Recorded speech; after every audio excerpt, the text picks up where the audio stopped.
मित्रांनो, अगदी निष्कामपणे सुदामाने मीराबाईने कृष्णावर केलं ते प्रेम म्हणजे भक्ती, तर शबरीने रामावर, पुंडलिकाने विठ्ठलावर, रामदास स्वामींनी हनुमानावर केलं ते निष्काम प्रेम म्हणजे सुद्धा भक्ती हो. मित्रांनो, जीवनाचे रंग या चॅनलवर मी पुन्हा एकदा आपलं स्वागत करतोय. आजच्या व्हिडिओचा विषय आहे भक्त, भक्ती आणि उपासना. मित्रांनो, देवळात जातो, पूजा अर्चा करतो, त्याला भक्त म्हणायचं का? तर नक्कीच नाही. भगवंताशी एकरूप होऊन जो भजन करतो तो भक्त. भगवंतापासून जो विभक्त नाही तो भक्त हो. भगवंताच्या नामाखेरीज त्याला अन्य कोणत्याही बाबतीत स्वारस्य नसते तो भक्त. भगवंताची आराधना करताना ज्याला तहान भूक सुद्धा लागत नाही तो भक्त.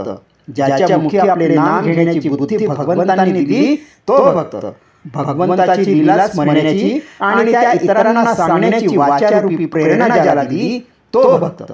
ज्याला आपल्या पायांचा उपयोग तीर्थक्षेत्री जाण्यासाठी करावा असे वाटे तो भक्त.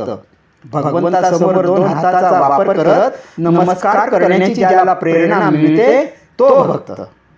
खरं तर आपल्या शरीर, मन, बुद्धी आणि नित्य कर्मातून मिळालेल्या वेळेचा सदुपयोग जो भगवंताच्या भक्ती करता करतो तो भक्त. मित्रांनो, आपल्या मनात ज्या ज्या इच्छा असतात त्या इच्छा पूर्ण करणाऱ्या देवतांची लोक पूजा करतात, उपासना करतात, भक्ती करतात. शक्ती हवी असल्यास हनुमानाची पूजा करतात, बुद्धी हवी असल्यास गजाननाची पूजा करतात, पैसा हवा असेल तर लक्ष्मीची पूजा करतात. खरं आहे ना? आपापल्या स्वभावानुसार, प्रकृतीनुसार त्या त्या देवतांची उपासना प्रत्येक जण करत असतो. त्यामध्ये चुकीचे काहीही नाही. एकाच परमात्म्याची अनेक रूपं आणि अनेक नावं आहेत. जो तो त्याच्या आवडीच्या रूपाची भक्ती करतो. मित्रांनो, अगदी निष्कामपणे सुदामाने मीराबाईने कृष्णावर केलं ते प्रेम म्हणजे भक्ती, तर शबरीने रामावर, पुंडलिकाने विठ्ठलावर, रामदास स्वामींनी हनुमानावर केलं ते निष्काम प्रेम म्हणजे सुद्धा भक्ती हो. पण मित्रांनो, सर्वांमध्ये भक्तीची श्रद्धा जागृत करणारा भगवंत मात्र एकच आहे. पटतंय ना? त्याच्या इच्छेशिवाय झाडाचं पान सुद्धा हलत नाही. करता करिता आपल्याला भक्ती करण्याची उपरती देणारा तोच आहे. आपण फक्त माध्यम आहोत. पण माध्यम म्हणून सुद्धा भगवंत ज्याची निवड करतो ना तो खरा भाग्यवान. बरोबर आहे ना? भक्ती आणि उपासना या गोष्टी शुद्ध निस्वार्थ प्रेम आणि भक्तीचे मार्ग आहेत. खरं तर भक्ती म्हणजे सेवा करणे किंवा त्या गोष्टीची मनापासून आवड असणे. भक्ती, उपासना या दोन्ही बाबी परमात्म्याशी आणि देवत्वाशी संबंधित आहे.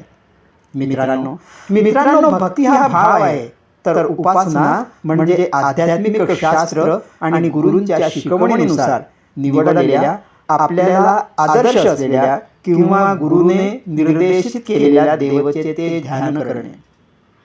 मित्रांनो, प्रपंचात येणाऱ्या अडचणी चुकवत नामस्मरण करणे, भक्ती करणे, ध्यान करणे, उपासना करणे हे सोपे नक्कीच नाही हो.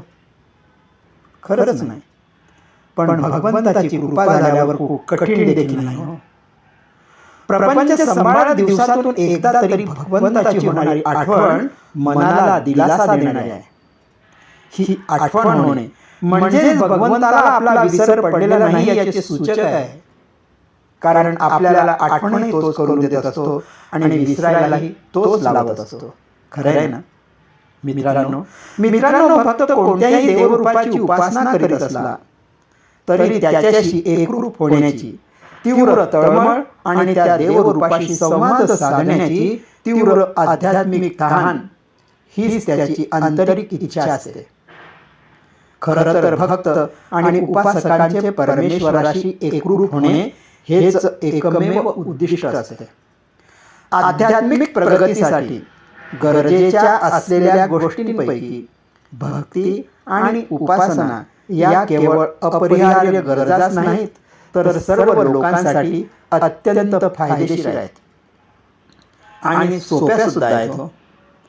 मित्रांनो, या कलियुगात आपल्याला सद्भावी, सदाचारी आणि सुखाने आयुष्य कंठायचं असेल ना, तर निदान दिवसातून 10 ते 12 मिनिटं भगवंताचे नामस्मरण, ध्यान, भक्ती, उपासना करणं आवश्यक आहे. त्यामुळे मनशांती मिळेल, सहनशक्ती वाढेल, प्रतिकार शक्ती वाढेल आणि इच्छाशक्तीतही वाढ होईल. पटतंय का? जय गजानन. धन्यवाद.